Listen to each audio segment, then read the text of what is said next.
Hello, everyone. Today, we are going to discuss Semester 7 Electrical and Electronics Engineering with Dr. Nil. These subjects are the backbone of electrical and electronics engineering and help students connect theory with real-world electronics. That's a great insight, Dr. Nil. I'm sure our listeners will enjoy exploring these advanced concepts in future discussions. তো মূল রহস্যটা কি? ভাবুন, আপনার কাছে lakh lakh data point আছে, কিন্তু কোনটা কি তার কোনো লেবেল দেওয়া নেই। প্যাটার্ন খুঁজে বের করবেন কিভাবে? ব্যাপারটা অনেকটা এরকম, ধরুন আপনাকে একটা বিশাল লাইব্রেরির দায়িত্ব দেওয়া হলো, কিন্তু একটা বইয়ের উপর নাম লেখা নেই। কি করে সাজাবেন? কিভাবে বুঝবেন কোনটা গল্পের বই আর কোনটা বিজ্ঞানের? ঠিক এই ধাঁধারই সমাধান করব আমরা আজ। আচ্ছা, তাহলে সুপারভাইজড আর আনসুপারভাইজড লার্নিংয়ের মধ্যে আসল তফাৎটা কোথায়? খুবই সহজ। ভাবুন, সুপারভাইজড লার্নিং হলো ক্লাসরুমের মতো, যেখানে একজন টিচার আছেন। তিনি আপনাকে লেবেল করা ডেটা দিয়ে দেখিয়ে দিচ্ছেন, দেখো এটা বিড়াল, ওটা কুকুর, মানে উত্তরটা আগে থেকেই বলা আছে। কিন্তু আনসুপারভাইজড লার্নিংয়ে কোনো টিচার নেই। মেশিনকে নিজে থেকেই ডেটার মধ্যেকার সম্পর্ক, মানে আসল প্যাটার্নটা খুঁজে বের করতে হয়, নিজেই শিখতে হয়। তো এই রহস্য সমাধানের জন্য আমাদের গোয়েন্দার ঝুলি থেকে প্রথম যে টুলটা বের করব তার নাম হল ক্লাস্টারিং। ডেটার মধ্যে নিজে থেকেই তৈরি হওয়া গ্রুপ বা দল খুঁজে বের করার একটা জাদু বলতে পারেন। তো এই ক্লাস্টারিং জিনিসটা কি? এটা এমন একটা প্রসেস যেখানে অ্যালগোরিদম নিজে থেকেই ডেটা পয়েন্টগুলোর মধ্যে মিল খুঁজে বের করে আর সেই মিলের ভিত্তিতে সেগুলোকে আলাদা আলাদা দলে বা ক্লাস্টারে ভাগ করে দেয়। সবচেয়ে দারুণ ব্যাপার কি জানেন? এর জন্য আগে থেকে কোনো লেবেলের দরকারই হয় না, মেশিন নিজেই সবটা শেখে। আচ্ছা, ক্লাস্টারিংয়ের একটা খুব পপুলার অ্যালগোরিদম হল কে মিনস। একটা রিয়েল লাইফ উদাহরণ দিই। ধরুন, ফ্লিপকার্ট বা অ্যামাজনের মতো একটা ই-কমার্স সাইট। তারা তাদের কাস্টমারদের বিভিন্ন গ্রুপে ভাগ করতে চায়, যেমন কারা শুধু ডিসকাউন্ট দেখলেই কেনে, মানে বার্গেন হান্টার, আর কারা প্রায়ই কেনাকাটা করে, মানে ফ্রিকোয়েন্ট শপার। এই যে অটোমেটিক গ্রুপিং, কে মিনস অ্যালগোরিদম ঠিক এই কাজটাই করে দেয়। তো এই কে মিনস কাজ করে কিভাবে? এর কয়েকটা সহজ স্টেপ আছে। ধরুন, প্রথমে আমরা আন্দাজে কয়েকটা গ্রুপ সেন্টার বা সেন্ট্রয়েড ঠিক করে নিলাম। এরপর প্রত্যেকটা ডেটা পয়েন্টকে তার সবচেয়ে কাছের সেন্ট্রয়েডের গ্রুপে পাঠিয়ে দিলাম। ব্যাস, এবার প্রত্যেকটা গ্রুপের নতুন মাঝখান বা গড়টা আবার হিসেব করতে হবে। এই নতুন সেন্ট্রয়েড পেয়ে গেলাম। এই প্রসেসটা, মানে ডেটা পয়েন্ট অ্যাসাইন করা আর সেন্ট্রয়েড আপডেট করা, এটা চলতেই থাকবে ততক্ষণ যতক্ষণ না ওই সেন্ট্রয়েডগুলো আর নড়াচড়া করছে। যখনই ওগুলো স্থির হয়ে যাবে, আমরা আমাদের সেরা গ্রুপিংটা পেয়ে যাব। কে মিনস তো গেল, কিন্তু আরেকটা দারুণ পদ্ধতি আছে, নাম হল হায়ারার্কিক্যাল অ্যাগ্লোমেরেটিভ ক্লাস্টারিং। এটা কখন কাজে লাগে? যখন আমরা আগে থেকে জানি না যে কটা গ্রুপ বানানো উচিত।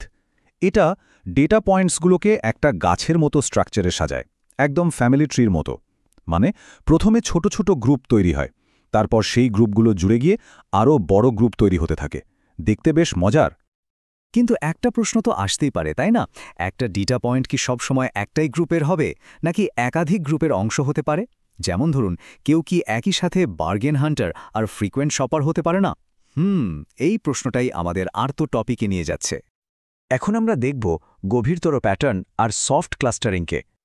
এখানে ব্যাপারটা আর সাদাকালো নয়। ডেটা পয়েন্টগুলো কোনো একটা নির্দিষ্ট গ্রুপের না হয়ে একাধিক গ্রুপে অল্প অল্প করে থাকতে পারে। তো হার্ড আর সফট ক্লাস্টারিংয়ের মধ্যে পার্থক্যটা কি? কে মিনস ছিল হার্ড ক্লাস্টারিংয়ের উদাহরণ। ওখানে একটা কাস্টমার হয় বার্গেন হান্টার হবে অথবা হবে না, কোনো মাঝামাঝি ব্যাপার নেই। কিন্তু সফট ক্লাস্টারিং, যেমন ইএম অ্যালগোরিদম, অনেক বেশি ফ্লেক্সিবল। এখানে একটা ডেটা পয়েন্টের প্রত্যেকটা গ্রুপে থাকার একটা পার্সেন্টেজ বা সম্ভাবনা থাকে। যেমন একটা সিনেমাকে আমরা বলতে পারি এটা 70% কমেডি আর 30% অ্যাকশন। ব্যাপারটা অনেক বেশি রিয়েলিস্টিক, তাই না? আচ্ছা, একটা কথা ভাবুন তো, এই যে আমরা ডেটা গ্রুপ করছি, তার আগে ডেটাটাকে কি আরেকটু সহজ করে নেওয়া যায় না? মানে ডেটার জটিলতাটা যদি একটু কমিয়ে আনা যায়, অনেকটা ডিটেকটিভ গল্পের মতো। কেস সলভ করার আগে হাজার হাজার অপ্রয়োজনীয় ক্লু থেকে আসল ক্লুগুলো আলাদা করে নেওয়ার মতো। আর এখানেই আসছে আমাদের পরের ম্যাজিক টুল, ডাইমেনশনালিটি রিডাকশন।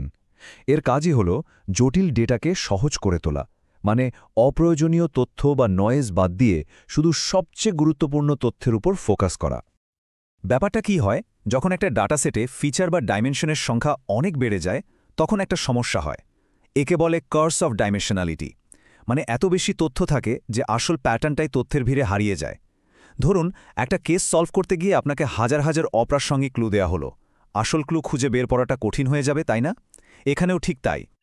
তো এই ভিড় থেকে আসল তথ্য খুঁজে বের করার সবচেয়ে পাওয়ারফুল টেকনিকগুলোর একটা হলো প্রিন্সিপাল কম্পোনেন্ট অ্যানালিসিস বা পিসিএ। এটা কি করে? এটা অনেকগুলো ভেরিয়েবলকে কমিয়ে এনে কয়েকটা নতুন কিন্তু খুব শক্তিশালী ফিচার তৈরি করে। এই নতুন ফিচারগুলোকে বলে প্রিন্সিপাল কম্পোনেন্ট। এগুলো ডেটার বেশিরভাগ জরুরি ইনফরমেশনকে নিজের মধ্যে ধরে রাখে। এর পেছনে লিনিয়ার অ্যালজেব্রার দারুণ সব কনসেপ্ট যেমন আইগেন ভ্যালু, আইগেন ভেক্টর কাজ করে। চলুন আমাদের প্রিয় ক্রিকেট দিয়ে পিসিএ বোঝা যাক। একজন ব্যাটসম্যানের পারফরমেন্স বিচার করতে গেলে তো অনেক স্ট্যাটস দেখা যায়, কত রান, কতগুলো 4, কতগুলো 6 ইত্যাদি ইত্যাদি। কিন্তু পিসি আমাদের বলে দেবে যে এর মধ্যে সবচেয়ে জরুরি দুটো জিনিস হলো হয়তো তার স্ট্রাইক রেট আর অ্যাভারেজ। এই দুটো ফিচারই মানে প্রিন্সিপাল কম্পোনেন্ট তার খেলার প্রায় পুরো ছবিটা তুলে ধরে। বাকিগুলো তখন অতটা গুরুত্বপূর্ণ থাকে না। অবশ্যই পিসিএ একা নয়, আমাদের টুলবক্সে আরও কিছু জিনিস আছে, যেমন ফ্যাক্টর অ্যানালাইসিস। এটা অনেকগুলো ভ্যারিয়েবলের পেছনে লুকিয়ে থাকা আসল কারণটা খুঁজে বের করে। তারপর আছে মাল্টি ডাইমেনশনাল স্কেলিং বা এমডিএস, যেটা ডেটা পয়েন্টগুলোর মধ্যে মিল বা অমিলের ভিত্তিতে একটা ম্যাপের মতো তৈরি করে দেয়। আর লিনিয়ার ডিসক্রিমিনেন্ট অ্যানালাইসিস বা এলডিএ, এটা গ্রুপগুলোকে আলাদা করার জন্য সেরা ফিচার কম্বিনেশনটা খুঁজে বের করে। প্রত্যেকটারই নিজস্ব কাজ আছে। তাহলে সব মিলিয়ে একটা প্রিন্সিপাল কম্পোনেন্টের সবচেয়ে গুরুত্বপূর্ণ কাজটা কি দাঁড়ালো? এর একটাই মূল উদ্দেশ্য, কম ডাইমেনশনে ডেটার সবচেয়ে বেশি ভেরিয়েন্স বা তথ্যের বৈচিত্র্যকে ধরে রাখা। তো আমাদের গোয়েন্দাগিরি প্রায় শেষের দিকে। এতক্ষণ যা কিছু শিখলাম, চলুন এবার দেখি এই সব কিছু আমাদের মেশিন লার্নিংয়ের ভবিষ্যতের জন্য কতটা জরুরি। তাহলে আসল সত্যিটা কি? আনসুপারভাইজড লার্নিং কিন্তু শুধু ডেটা গোছানো নয়, না, এর আসল শক্তি হল ডিসকভারি বা আবিষ্কার। এই অ্যালগোরিদমগুলো হলো এক একটা চাবির মতো, যা দিয়ে আমরা ডেটার ভেতরে লুকিয়ে থাকা সেই প্যাটার্নগুলো খুঁজে বের করতে পারি, যা দিয়ে আজকের দিনের বিজনেস থেকে শুরু করে সায়েন্টিফিক রিসার্চ সবকিছু চলছে। একটা কথা মনে রাখতে হবে, আজকের এই ডেটা চালিত দুনিয়ায় এই কনসেপ্টগুলো মাস্টার হওয়া মানে অন্ধকারে দেখতে শেখার মতো। এটা যে কোনো ইঞ্জিনিয়ারের জন্য একটা সুপার পাওয়ার। যখন সবাই শুধু ডেটা দেখবে, তখন এর ভেতরের গল্পটা শুধু আপনারাই বুঝতে পারবেন। এই জ্ঞানটা কিন্তু শুধু পরীক্ষার জন্য নয়, এটা ভবিষ্যতের টেকনোলজিকে বোঝার আর সারা জীবন ধরে শেখার একটা চাবিকাঠি। তাহলে আলোচনা শেষ করার আগে একটা শেষ প্রশ্ন। এখন তো আমরা জানি যে কোনো গাইড বা লেবেল ছাড়াই কিভাবে প্যাটার্ন খুঁজে বের করতে হয়। তাহলে ভাবুন তো, আমাদের এই পৃথিবীতে এই ডেটার দুনিয়ায় আরও কত যে লুকানো রহস্য, কত অজানা প্যাটার্ন আমাদের আবিষ্কারের অপেক্ষায় বসে আছে। জানতে থাকুন, শিখতে থাকুন। ধন্যবাদ।